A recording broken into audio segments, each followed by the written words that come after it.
Lucas, e se a gente for falar sobre o tema insuficiência cardíaca, né? Que também é um tema que abre um leque gigante aí, enorme. Né? Pra muita coisa. É enorme. Qual é que é o DNA das questões quando é insuficiência cardíaca? Eles cobram os sinais semiológicos, eles cobram os sinais radiológicos, o tratamento, né? Perfeito. Aquela questão das medicações que reduzem mortalidade. Como é que é o tom das questões sobre insuficiência cardíaca? Bem, de forma geral, você vai pegar ali questões baseadas em casos clínicos. Muito frequentemente ali você vai ter tudo sendo jogado ali no balaio, tá? Tanto do ponto de vista de anamnese quanto exame físico, para falar que aquele paciente tem uma insuficiência cardíaca. Eles passam por todos os critérios de Framingham. Só que aqui fica a primeira grande dica. Quando a questão não te entregar que o paciente de fato tem uma insuficiência cardíaca já com um diagnóstico estrutural, por exemplo, um eco lá mostrando fração de ejeção reduzida, por exemplo. Quando ela não te entrega isso, e frequentemente não vai te entregar, tem uns achados semiológicos aqui que são críticos para você direcionar, focar a sua atenção. E ouça esses aqui, que também valem para a prática clínica. Na prática clínica, às vezes fica difícil de fazer um pinpoint. Você fala assim, o cara tem isso aqui mesmo. Às vezes, na hora de fazer a semiologia, para extrair o dado é um pouco ruim. Mas na prova, ele não tem como contornar, porque ele vai falar o nome. E o nome aqui é dispneia paroxística noturna e ortopneia.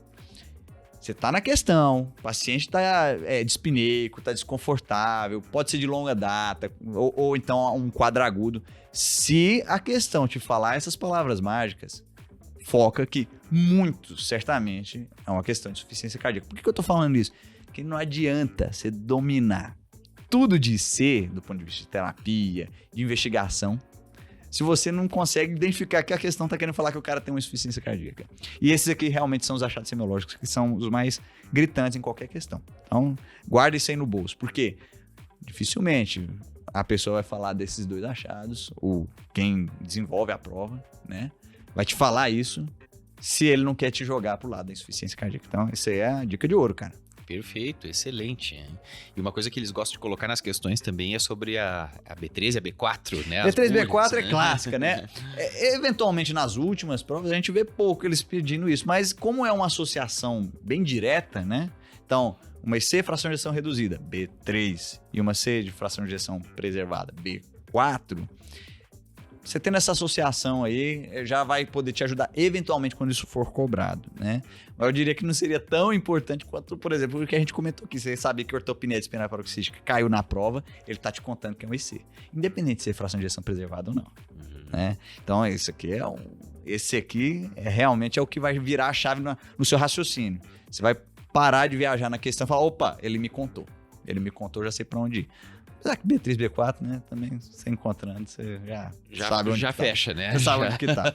Na vida real, pegar uma B3 na B4 pra falar, isso aqui é um IC, é uma coisa. Agora, na prova, meu irmão, ele falou ali, acabou a água. Mas parou. o pessoal gosta muito, né, da semiologia Adoro. raiz, né? Daquela Adoro. coisa bem... Por isso que a gente vê, às vezes, algumas questões que trazem dados semiológicos, às vezes, que na prática a gente acaba achando que é teórico, né? Mas na prova eles gostam de cobrar, né? É isso. Eles Se eu gostam for de trazer isso. Se eu for dar uma dica aqui, apesar de não ser o tema que a gente tá falando exato, mas pra prova que o pessoal tem que saber a parte de semiologia cardíaca, que bem é a parte de valvopatias. Então, você ouviu ali por exemplo, um sopro em foco aórtico crescendo, decrescendo, você sabe que é uma estenose aórtica e pronto, acabou, não tem conversa. Abre devagarzinho, fecha devagarzinho, faz o pulso parvos tardos, né? Então, beleza. O que eu posso falar? Semiologia, você quer focar em alguma coisa, meu irmão? Para a parte de cardiologia, é valvopatia. Agora, aqui especificamente para IC, todos aqueles achados, o que é pra gente importante é isso aí mesmo, ortopneia, dispneia paroxística, esse aí vai ser o que vai te levar pro lado certo. Ótimo. E o tratamento também, né? O pessoal gosta bastante do Tratamento tratamento, é né? o CROIS, né? Porque o que acontece? Como o tratamento aqui é uma coisa importante na insuficiência cardíaca, você pegou a questão de insuficiência cardíaca e vai falar de tratamento, o que eu já posso te adiantar? A grande chance é que seja uma fração de ejeção reduzida. E ele vai ter que te entregar isso para poder falar do tratamento, tá? Por quê? Porque são os tratamentos modificadores de doença que têm repercussão em mortalidade. Essa que é a questão, mortalidade. E mortalidade faz o olhinho do clínico brilhar quando você fala de desfecho sólido. Então, talvez por essa razão, a fração de ejeção reduzida, ela tem essa incidência tão maior em provas. Ela incide 6 vezes mais do que a fração de ejeção preservada. Então, você tendo esse dado em mão, é importante justamente para o tratamento, não só da insuficiência cardíaca crônica, com as drogas modificadoras de doença de redução de mortalidade, mas também para a descompensação aguda, já que o inotrópico passa a ser uma opção terapêutica ali importante. Não só o que seria para qualquer tipo, diurético, vasodilatador, né, e VNI, que isso aqui trataria qualquer tipo, independente da fração de ejeção ser preservada ou não. Mas aqui entraria, por exemplo, o inotrópico. Então, é vamos dizer assim, é um surrogate. Ele vai dividir você, assim, vai dicotomicamente no tratamento. E tratamento cai. Boa, excelente. Acho que dica de ouro aí pra galera, né? É, isso aí. E vamos falando aqui em tratamento de insuficiência cardíaca, né, de fração de ejeção reduzida. Uma coisa que muita questão acaba cobrando, tá? Apesar de ser já um estudo aí relativamente antigo, o Paradigm-HF, né, que foi o que fez com que os inibidores de niprilisina e receptor de angiotensina se tornassem aí a escolha principal para tratar IC de fração de ejeção reduzida, por reduzir mortalidade quando comparado ao enalapril. Até então, ninguém tinha encostado no enalapril, né? Lembrar disso aí para a prova, mas lembrar também dos critérios para esse paciente poder usar essas medicações. Então, esse paciente ele tem que ter uma taxa de filtração maior que 30, né? Esse paciente tem que ter uma pressão sistólica maior que 100. Então, por exemplo, esses dois dados de taxa de filtração menor que 30 e, por exemplo, né?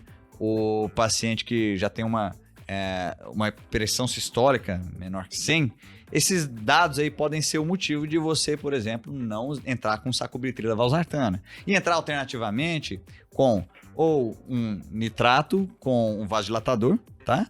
Ou então, alternativamente, o IECA-BRA. Lembrar que IECA-BRA sofre ali uma limitação terapêutica em relação a potássio, assim como sacubitrila valsartana, tá? Então isso aí é um ponto importante para você delinear qual dessas medicações você vai usar. Vamos dizer assim, essas 4 opções, né? Então, inibidor de niprilisina e receptor de angiotensina, a vasodilatação, o vasodilatador com hidralazina nitrato, IECA ou BRA. Então, você vai usar mais ou menos isso. Então, sempre priorizar aqui sacubitrila valsartana e os outros vão entrar como alternativas. Isso aí é uma pegada interessante para esse FAIR no tratamento crônico dela, né, falando. É um tema que costuma aparecer bastante, assim, e acho que a gente conseguiu trazer aí quais são aqueles pontos mais importantes. Tem uma outra coisinha aqui, Jada, que também é legal da gente comentar. Especificamente aqui, a classificação, porque classificação de C, não só em fração de ejeção reduzida e preservada, né? E a gente aqui fala também da classificação em funcionalidade, o NIRA, né? E também em, vamos dizer assim, estágio da doença pela American Heart Association. Essas questões, apesar de clássicas, antigas, elas caem muito ainda. Então, são associações simples e que você precisa saber. A NIRA isoladamente dificilmente vai ser cobrada, mas uma que cobra muito é da American Heart Association. Então, você saber classificar naquelas 4 classes A, B, C, D, no caso estágios, né? Vai ser importante para você matar a questão, porque isso aqui você mata. E aqui eu vou trazer bem simples e direto para quem está ouvindo. Então, ó, American Heart Association e C, como é que a gente classifica? A, é aquele paciente que tem fator de risco, mas não tem nem doença estrutural, nem sintoma. B, é aquele cara que tem já doença estrutural, insuficiência cardíaca por um eco, por exemplo, porém sem sintomas. O C é o cara que já teve ou tem sintoma, e aqui é importante, se o cara já teve sintoma, ele já é C. E o D é o cara que já está numa fase, vamos dizer, avançada, é aquela refratária, que já está um NIRA 4 persistente. Isso aqui é importante porque mata a questão de graça. Muito bom, excelente. Então, às vezes, você vai ler lá a questão, ela está toda linda, só que lá no meio o paciente está lá hipotenso, uma hipotensão nova. O resto está tudo bonito. E geralmente eles não